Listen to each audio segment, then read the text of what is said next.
At the beginning of Book VII of Plato's Republic, Socrates famously invokes an image of human nature with respect to education and the lack of it, likening our situation to that of prisoners in a cave. Imagine an underground, cave-like dwelling, its entrance entirely out of sight. Inhabiting this cave are human beings whose feet and necks are chained so that they can neither get up nor turn their heads. They can only see straight ahead. Above and behind them burns a fire, and between them and the fire there is a raised path and a low wall, like the screen above which performers display their puppets. Behind this wall, men pass to and fro, carrying statues and figures of human beings, animals, and other objects in such a manner that the artifacts appear over the top of the screen, projecting onto the wall opposite the fire. The prisoners, unable to see neither the objects carried behind them nor one another, behold only the shadows of themselves and of the statues cast onto the wall in front of them. The prisoners represent the vast majority of the human race. They're like us, says Socrates. They live in a world in which images are mistaken for realities. What is a shadow, after all, but a mere image of something real? In this case, a statue, which is itself an image of something even more real, namely a living human being or animal. Moreover, the prisoners have not the faintest clue that throughout their entire lives they have been exposed to nothing but distortions of the truth. They are, in other words, unaware of their ignorance. The shadows represent the authoritative opinions that govern the hearts and minds of whole communities and give a transcendent purpose and meaning to our particular existence. These shadows are to be contrasted with the light of truth illuminating the world beyond the cave, but which also makes the shadows visible within it.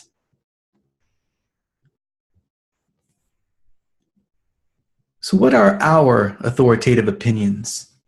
What kinds of beliefs, attitudes, values, perspectives, prejudices, and principles characterize us and our particular way of life? Can you think of examples of powerful opinions that we have inherited from our parents, our teachers and professors, politicians, and the media? Opinions to which we are deeply and perhaps even uncritically attached?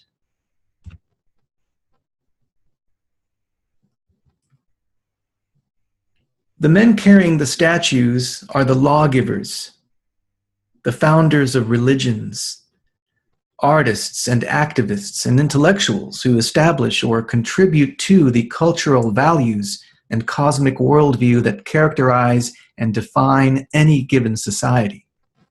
In his excellent commentary on Plato's Republic, Professor Alan Bloom explains, "We do not see men as they are, but as they are represented to us by legislators and poets.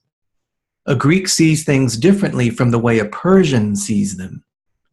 One need only think of the significance of cows to Hindus, as opposed to other men, to realize just how powerful are the various horizons constituted by law or convention. These authoritative opinions are not accurate reflections of nature, but rather a curious amalgam of nature and convention or human custom." To quote once again from Professor Bloom, "The first and most difficult of tasks is the separation of what exists by nature from what is merely made by man." This precisely is the business of philosophy, which literally means the love of wisdom, coming from the ancient Greek words philein, meaning to love, and sophia, meaning wisdom. Philosophy is a rigorous, logical, and systematic activity of the mind that seeks to discover the ultimate nature of reality, including and especially the nature of the human being. For Socrates, the single most important question the philosopher grapples with is what is the best way of life for a human being? Socrates reasoned that if we could provide a correct answer to this question, he would have solved the riddle of human happiness, which is what everyone longs for and actively, if not always thoughtfully, pursues. We are all of us, therefore, in need of philosophy. But let us continue with the cave allegory.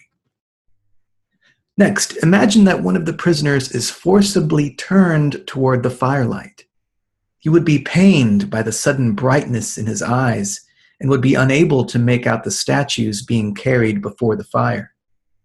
Moreover, he would have difficulty believing that the statues are more real than their pale shadows decorating the cave wall, as these latter are all that the prisoner has ever known since childhood.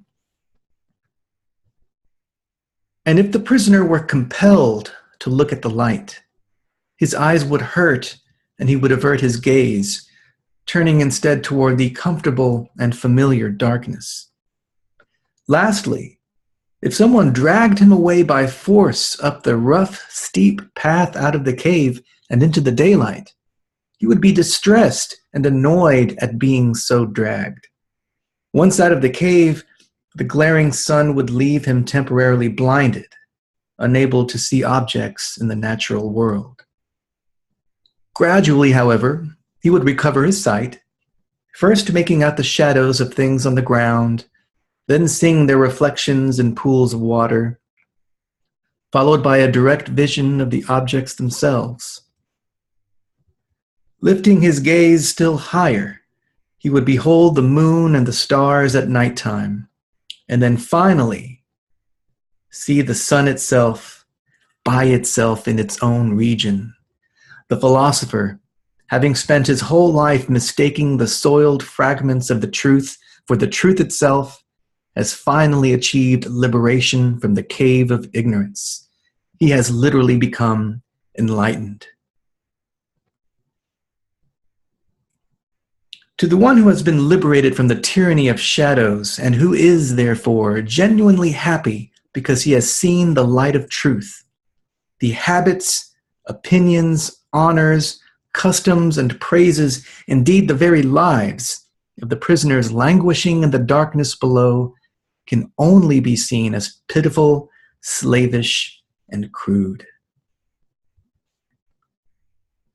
Upon re-entering the cave, the philosopher will be unable to see properly because of the darkness, and the other prisoners will ridicule him, thinking that the voyage into the light of day had ruined his sight, thus rendering him incapable of competing with them in forming judgments about the shadows. Finally, if the philosopher attempted to liberate and enlighten the other prisoners, he would be met not with gratitude and an open mind, but with violent hostility. They would kill him.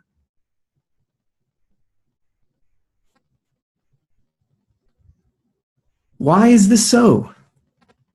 You will notice from the above that the emancipated prisoner does not exit the cave on his own initiative and by his own unaided efforts. Rather, he must be compelled to escape. He must be dragged away by force up the rough, steep path out of the cave and into the light of the sun, after which he will be distressed and annoyed at being so dragged. But why the dogged resistance to enlightenment? One reason why so many people are disinclined to live the examined life is that, in addition to requiring a sharp mind, iron self-discipline, and a formidable memory, doing philosophy is extremely hard work. The path out of the cave is not smooth and flat, but arduous and rugged. In a sense, it is much easier and perhaps more superficially pleasant for us to remain smugly contented prisoners in the cave. human beings tending as they do to follow the path of least resistance.